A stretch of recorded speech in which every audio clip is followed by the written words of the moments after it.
Shalom, Kol Halal Yahweh Bashim Abishai, Bashim Kwadash. Double honors unto the apostles and the elders. Salutations to all my fellow laborers doing this work in truth and sincerity, risking their lives and their freedom to do so now more so than ever. To the scattered elect that are scattered among the heathen nations that be like unto the speckled bird, the Israelite foreigners, and to the Akwaf that are listening and learning, to you I say Shalom. This is your brother Malcolm from the branch of the Great Millstone here in Chicago, coming at you with another lesson in truth.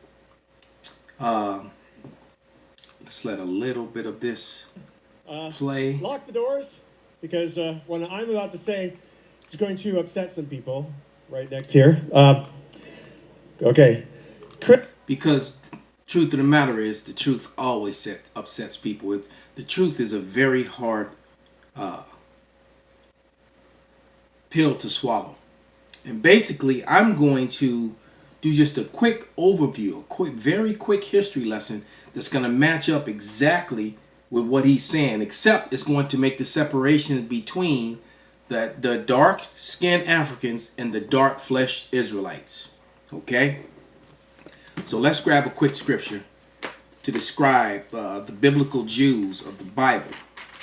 Just like if, I got books to show you relics of the so-called tribe of or I would say of the Judeans of the Bible, and the relics and the images of the ancient Hamitic people in the land of Canaan, and the images and the relics of the Israelites was similar in complexion, and that's about it. They were similar in complexion, and they both had woolly hair, but their physical features, facial features, are very, very different. As you can see that today, and over the years, over the last couple centuries, they have intermingled and intermixed. But nevertheless, you still can see the difference between a Hamite and an Israelite in most cases. But this is Jeremiah the 14th chapter, starting at the 2nd verse. And it reads, and this is speaking about the Jews of the Bible, the tribe of Judah. All right? And it says, Judah mourneth, and the gates thereof languish. They are black unto the ground, and the cry of Jerusalem is gone up. And it says they are black like the ground. And anyone who wants to dispute it, when you go look that word up in the Hebrew, which is the original text this was written in, the word there is going to be Kedar. And the word Kedar literally means dark-skinned. So when it says they were very dark, like the ground, like the earth. And the earth is different shades of brown. Not actually black, but brown. Okay, that's just the English translation. All right? Not black like his coat, his jacket. No one's skin color is that color. Even the darkest of Africans, the darkest of Indians, the darkest of Israelites have a hue to that color. Hamites are almost like bluish. They're like I heard a girl once crack a joke called a Hamite purple. All right. Well, Jake has those red tones in their brown skin. That's where you get the word ruddy. When you look up ruddy human beings, ruddy people, the first people that pop up are some brown skinned men with those red tones in their skin. Or if you look up ruddy horse, a ruddy cow, a ruddy dog, a ruddy duck, you're gonna get a dark brown with a reddish tone. Not someone that looks like the guy that's on the screen. That's basically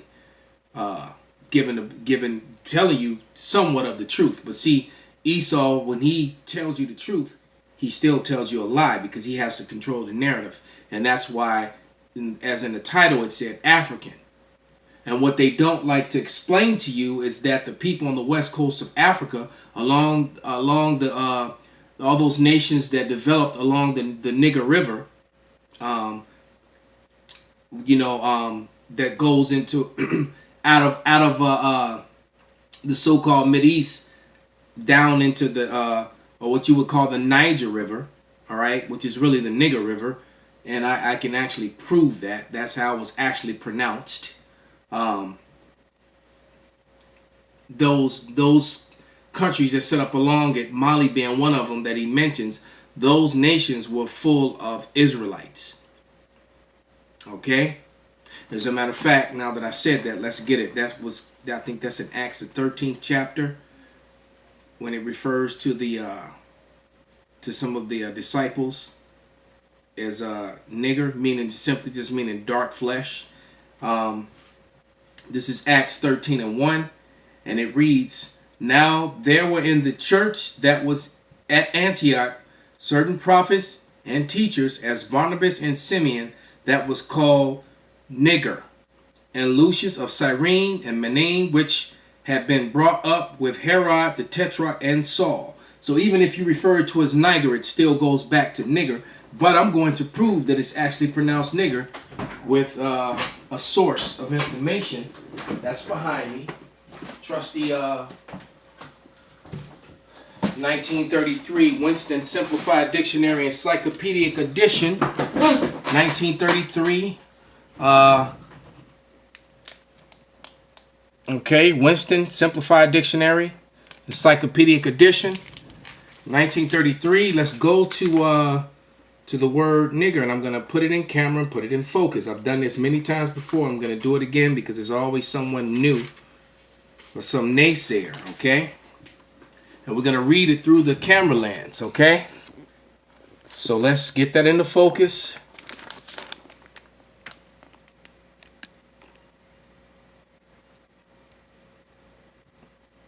Okay, nigger. And it reads Niger. You see that?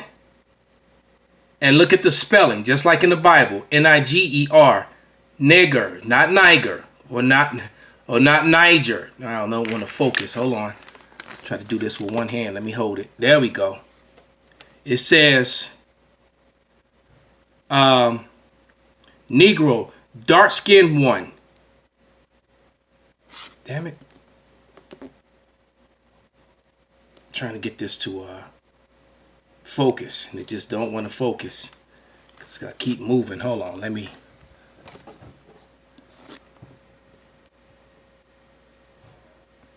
There it is. Negro, dark-skinned one, black, a negro.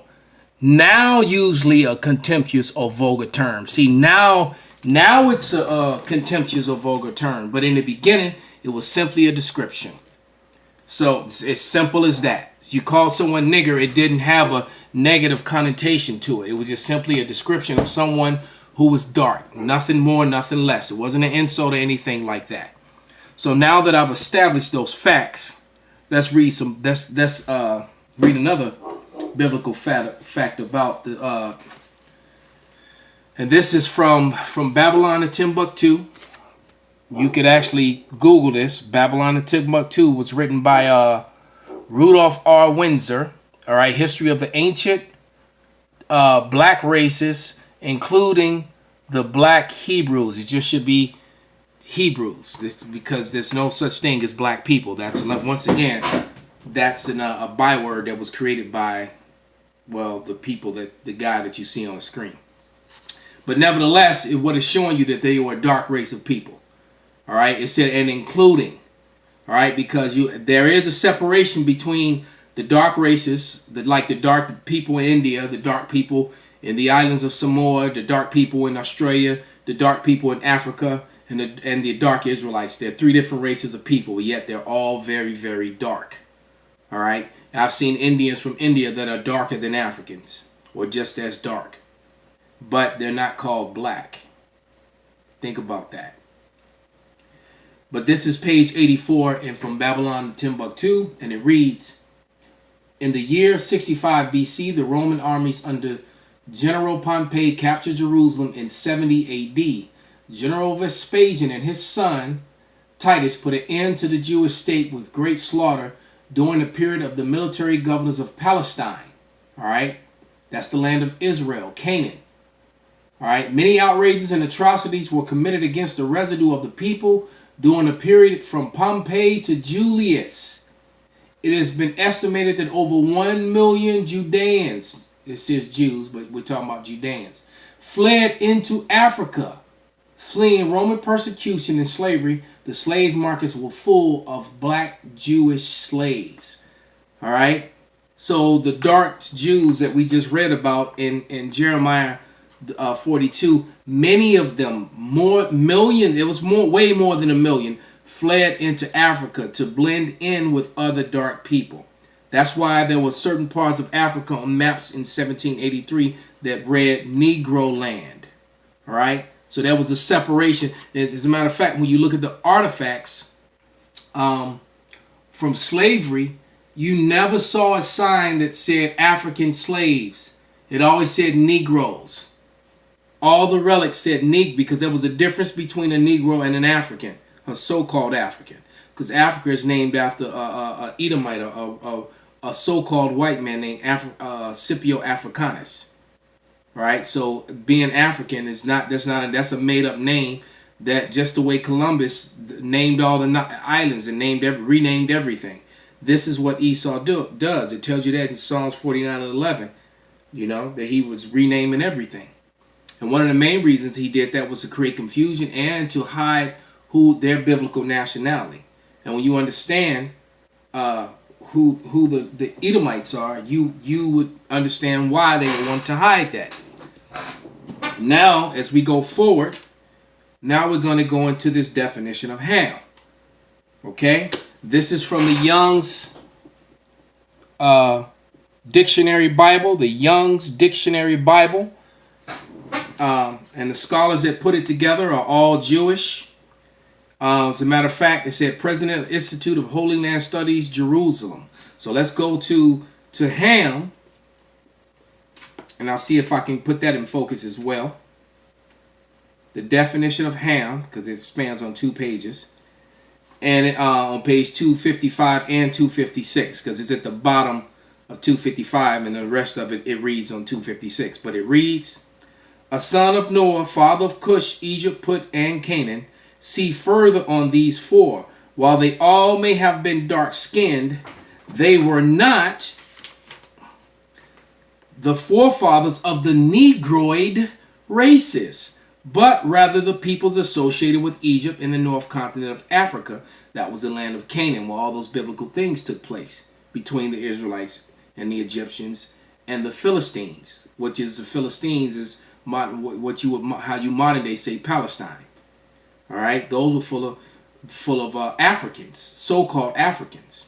It says, but rather a people associated with Egypt in the north of the continent of Africa. The Egyptians thought of Canaan as one of their own provinces. Why? Because they were the same people. All right, so I give it to you backwards. Let's see if I can get that in focus. See, it says forefathers. They were not the forefathers of the Negroid races. See, and who are the Negroid races? The 12 tribes of Israel. Jacob's sons, okay? Because they don't give you they don't tell you who the Negroes are. So by process of elimination, there's the first part of the definition: the son of Noah, father of Cush, Egypt, Put, Canaan. See further on these 4. While they all may have been dark-skinned, they were not the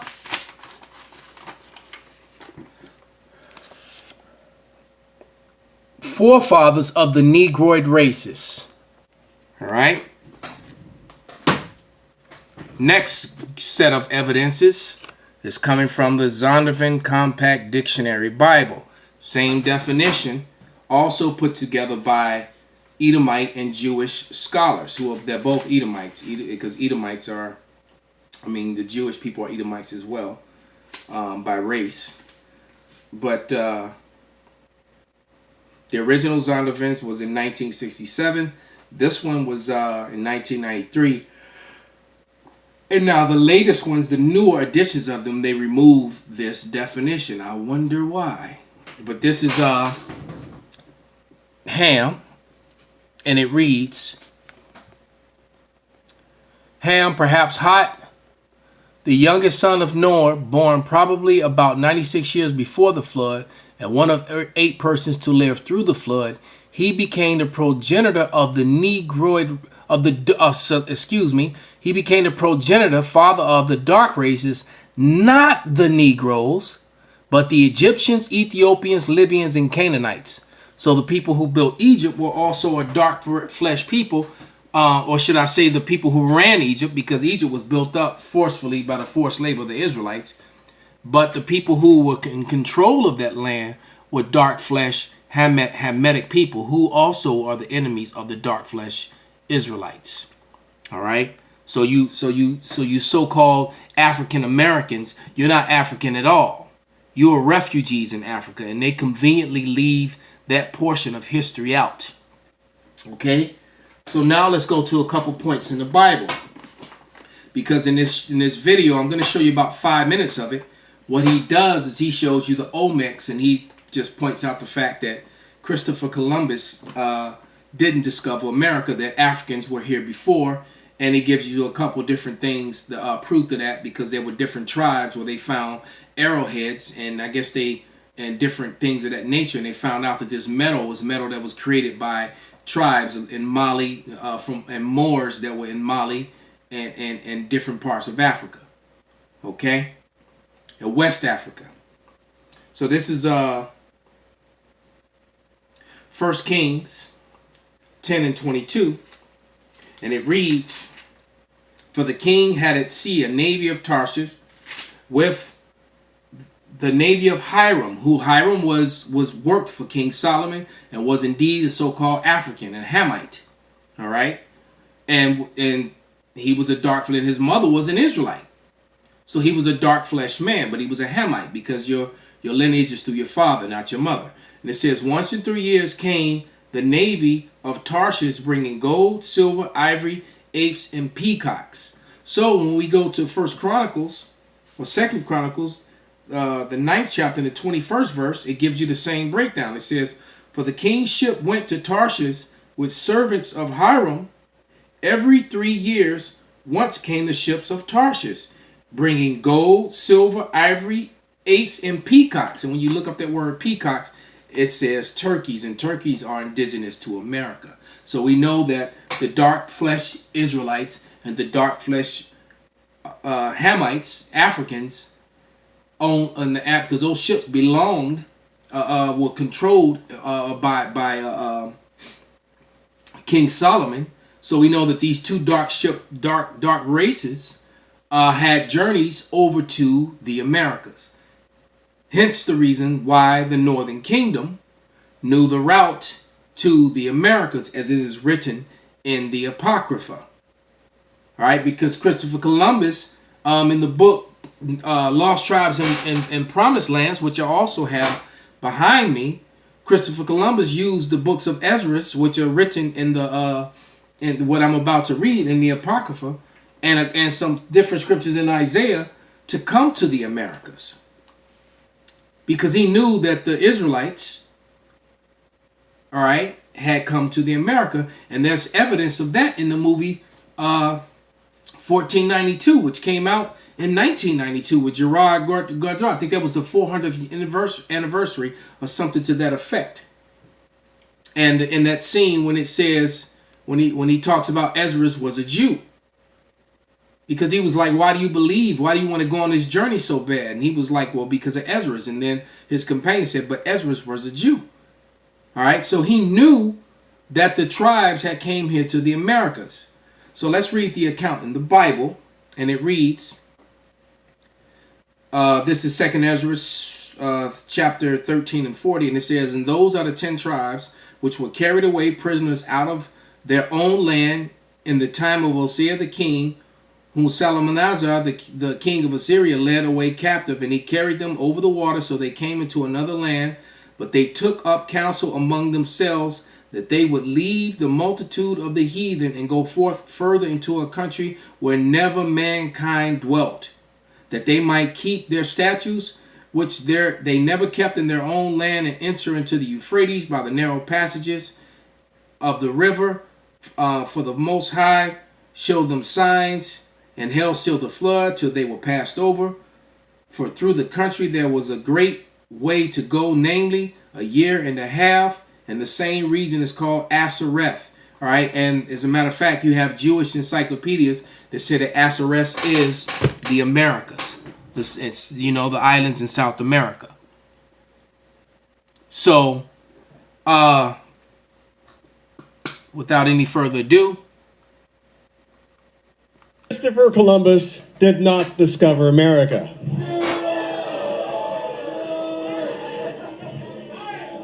Exactly. I mean, never mind the question of like how you can discover a place where the inhabitants are watching you arrive from the shore. They weren't wearing pants. Is that what somebody said? I like that. So anyway, there were actually many other mariners before Columbus that discovered America as well. Decades earlier, even eons earlier, there were so many people that were coming across these islands and this continent. But it's only been in the last century that evidence has surfaced and continually grown to indicate that many of these pre-Columbian explorers might have come from Africa. So the first scientist to promote this possibility was Leo Wiener. Born in Russia, Wiener immigrated to the United States in the late 19th century on his way to British Honduras, where he planned to open a vegetarian commune. Well, when that turned out not to be the dream job he expected, he moved back to the United States and he became a professor at Harvard University, as one does. But in his time in Mesoamerica, he started noticing things. There were lots of things that led him to encounter certain discoveries that made him consider that possibly if the origins of American civilization might actually be in Africa. So he observed so many linguistic and botanical and other similarities that between 1920 and 1922, he published an extensive 3-volume piece called Africa and the Discovery of America. Now, unfortunately, this is the 1920s, so I would love to get my hands on those 3 books. Had been done work had been done to support his botanical theories, because everyone knows overrating tombs in Egypt and things like that. Not the Howard Carter. So see, those botanical, he's talking about plants. So what he was proving is that there are plants in the islands that weren't indigenous to the islands, but were yet indigenous to the west coast of Africa. All right, so that proves beyond a shadow of a doubt that the Israelites on the west coast of Africa were going back and forth to the islands. All right, they were going back and forth to the islands to visit their people and doing dealings with the Northern Kingdom. That's the untold history that we've come to rationale that's the case here. Didn't have a whole lot of other stuff than the names to support him. However, he knew that other clues must exist. For example, he pointed out that Columbus himself was aware that African mariners had preceded him. In his diary of his second voyage, Columbus tells of how the natives of Hispaniola actually had given him gold-tipped metal spearheads that they said were brought by black-skinned people who had come in large boats from the south and southeast. Coincidence? I think not. No. So what's interesting about that, so upon returning to Spain, is that he actually took the spearheads and he sent them away and they had them assayed, and it turned out to be that these spearheads were covered in this metal this alloy that the inhabitants called guanin, and the metallurgists actually found out that this was an alloy of 32 parts. It was like 18 of gold, 6 of silver, 8 of copper, which matched the metal used in spearheads made in Western Africa for thousands of years, as carried by medieval African warriors, including the Mali and the Moors. There it is. All right. Including the Mali and the Moors. Enough said. Call halal Yahweh Bashim Abashai, Bahashim Rakakwadash, Wa Abba Babal, and Shalom.